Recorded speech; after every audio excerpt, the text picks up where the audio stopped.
Good morning. I'm Harley Schlanger from the LaRouche organization with your daily update for today, which is March 7th, I believe, 2022. Today, I'm going to cut through the censorship which you are being subjected to, the shaping of a narrative to convince you that the Russians are driving the world toward World War III and that the U.S. must intervene in one way or another, minimally continuing the flow of arms into Ukraine. But there's a growing sentiment coming from within the Congress, within NATO, and especially from the British Empire, calling for establishing a no-fly zone and directly engaging Russia in war. The narrative, narrative is a polite word, it's wartime censorship and propaganda that would make Joseph Goebbels envious of what's being done by the Western countries. So I'm going to debunk some of the lies that are coming out and also give you insights into what's actually going on. Let's start with the question of what's Putin's policy. We're told he's trying to rebuild the Soviet Empire, that he intends to recapture territory in Eastern Europe, including the Baltic states after Ukraine, and possibly even move against Western Europe as a whole. This is nonsense. Putin has no such intention. He's been clear and explicit for many years as to what the goal is. That is, number one, demilitarize Ukraine. Number two, denazify Ukraine. And number three, protect the ethnic Russians in eastern Ukraine who are under constant attack from the neo-Nazi units embedded in the Ukrainian security and defense forces. In this third point, he's insisting that Ukraine live up to the agreement it signed in the Minsk Agreement, Minsk II, which was to negotiate with the people in Lugansk and Donetsk to give them a certain autonomy. The Ukrainians refused to do that, and that was one of the main triggers of the military actions coming from Russia. Now, secondly, we're told that Russia is using a scorched earth policy, is shelling cities, randomly killing civilians, and so on. Well, in fact, the Russians have consistently tried to open humanitarian corridors, but as the Syrian terrorists, Al-Qaeda and al-Nusra, did in Syria when the Russian army and the Syrian army opened humanitarian corridors for people to escape, the terrorists there held them captive and used them as human shields.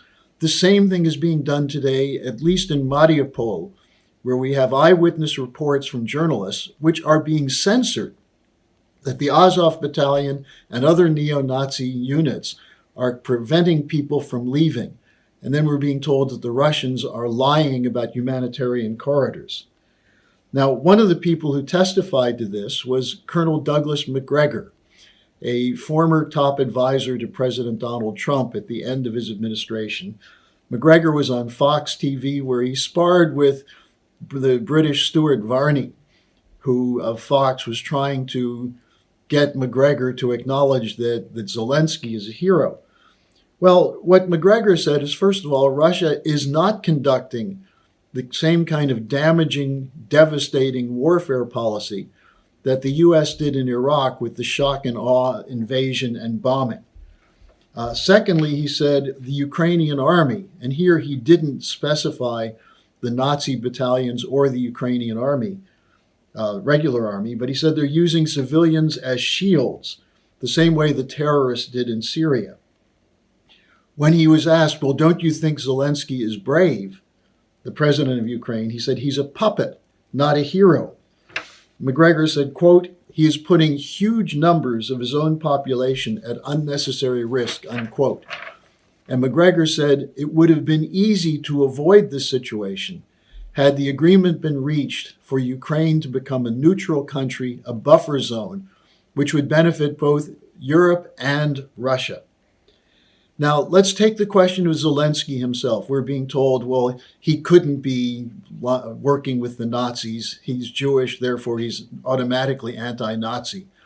Well, we know there are some Jews who are not anti-Nazi, like Jabotinsky, the leader of the anti-British forces in the Middle East, in Palestine in the 1930s, who actually wrote to Hitler and said, "We would support you if you would set up a homeland for us." So the fact that one is Jewish does not automatically qualify them as being an anti-Nazi. But Zelensky, when he first came in, he ran as a peace candidate. He said he would implement the Minsk Accords that the Ukrainian government signed, and he was threatened for this. Let me give you a quote from an interview done in May 2019 with Dmytro Yarosh, a co-founder of the Right Sector and the commander of the Ukrainian militia called the Ukrainian Volunteer Army, which marches behind Nazi insignias. What Yarosh said is the implementation, and this is right after Zelensky's inauguration speech. Yarosh said the implementation, this is a quote, implementation of the Minsk agreements is the death of our state, unquote. In other words, not accepting an agreement reached by the Ukrainian government to negotiate with the people in Lugansk and Donetsk. Secondly, he said, quote, Zelensky is very dangerous for us Ukrainians, unquote. And then he went further, referring to Zelensky's inaugural address, where he said he was ready to lose popularity in order to seek peace. Yarosh said, quote, no, he would lose his life. He will hang on some tree if he betrays Ukraine and those people who died in the revolution and the war, unquote. A direct death threat to the president. Now, I would just go to the third point, the escalation of the war. Who's pushing for this? It's coming from Boris Johnson. It's coming from NATO. It's coming from the U.S. Congress. Lindsey Graham, for example, the old sidekick of John McCain, who Graham and McCain addressed the Azov battalion when they went to Ukraine in 2015. That is, they met with the Nazis, just as McCain met with the terrorists in Syria. What Lindsey Graham said is, Putin should be assassinated. We should find a Brutus to his Caesar. And there are others who have said something similar. The Congress is talking about a no-fly zone, which would put the U.S. military directly in a confrontation with the Russian military, a prelude to a World War III. Now, further, we're beginning to see the plans, should Russia succeed in neutralizing Ukraine. The Washington Post reports that there are plans underway to set up a government in exile, probably in Poland, and run guerrilla warfare operations to defeat the so-called occupying army. What is this? This is a new version of the Afghanistan model, the Syrian model. As Michael Flynn, General Michael Flynn exposed, the U.S. armed and trained the terrorists in Syria to overthrow the Assad government. And as we know from Afghanistan, the U.S. support for the Afghan Mujahideen go back to 1979, 1980, and Zbigniew Brzezinski. And during the 80s, the U.S. armed the Mujahideen in their war against the Soviet occupiers. After the war, what happened? They opened their country to terrorists. We know that from the stories about what happened, the official cover story of 9/11, that it was run out of Afghanistan. But the Taliban were armed and trained initially by the West, as were the forces funded by Osama bin Laden from Saudi Arabia that became Al-Qaeda in Afghanistan. And the question comes up, is this really the model that you want? Well, apparently there are people in NATO headquarters and in Washington who are preparing just such an option. Now, why or who would they use to fight this? They would use the same neo-Nazi forces that Putin is saying must be taken out. You cannot have Nazis supported by the West. But in covering up the story of the actual Nazi intention and how the Nazis were involved in the Maidan and funded and supported by the United States, you're covering up something just as dangerous as the U.S. support for the Mujahideen in Afghanistan and Syria. Now, again, I used this quote on Friday, but here's a comment from a man named Karas, who's a leader of a terrorist group called C-14. This is a group that was identified by the U.S. State Department and by the European Commission as being a hate group, a group that has killed people and conducts warfare against the Russian population, against the Roma population in Ukraine and others. Now, Kadas was asked why NATO is arming them and training them. And he said, quote, "Because we perform the tasks set by the West, because we have fun. We have fun killing. We have fun fighting," unquote. Is that who the United States should be supporting? Is that how you Americans and you Western Europeans listening to this update, is that what you want your governments to defend? A Nazi army that's killing civilians and has been killing civilians for years? So why is this being done? Why is the US and NATO pushing this? Well, it's the collapse of the post-Cold War unipolar order. The threat to the West is not that Russia is going to do something bad in Ukraine or that Ukraine would be neutral. How is that a threat to the West? The real threat is the potential for integration between the Eurasian economic space of an integrated Russia, China with Asia as a whole, then being integrated with Western Europe as a unified economic space for economic development from the Atlantic to the Pacific.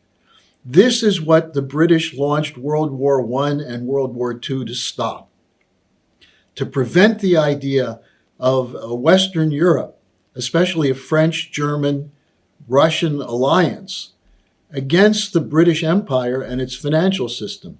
Today, that financial system is collapsing. We see it again with the hyperinflation and the problem they have. They keep saying they're going to end hyperinflation by ending the quantitative easing. Now they're going to use the Ukraine-Russia conflict as an excuse to keep the quantitative easing going, that is funding the debt overload to keep it legitimate, allegedly legitimate on the books of bankrupt corporations and banks, and then carry out austerity against you, and at the same time increasing the defense budgets. The German government talking about a $100 billion increase in defense budgets.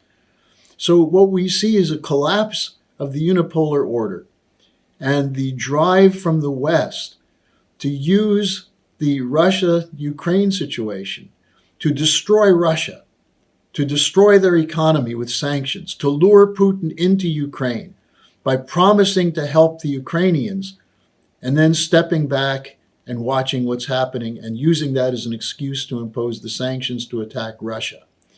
It's the West that should be brought up on criminal charges. It's the Biden administration. It's the Boris Johnson administration. It's the European Union that supports this. And this is a policy that threatens the life of everyone on the planet. And that's why it's important that we at the LaRouche organization are countering the narrative of the pro-war propaganda, the Goebbels-style propaganda campaign that's directed at you. And that's why it's also important for you to join our mobilization, to immediately convene a conference to discuss a new security architecture, which is not defending the bankrupt banks and corporations of the Western corporate cartels, but represents the interests of the people living in collaborating or cooperating sovereign republics. That's what we need, a new security and financial architecture. Go to the schillerinstitute.com website, sign and circulate our petition. We have to get the truth into the public discussion, and that means we need to have a mobilization for a new security architecture. Thanks for joining me. Sorry I was a little bit long today, but this is a crucial moment in world history, and we need you to join in to help us make sure that the right decisions are made.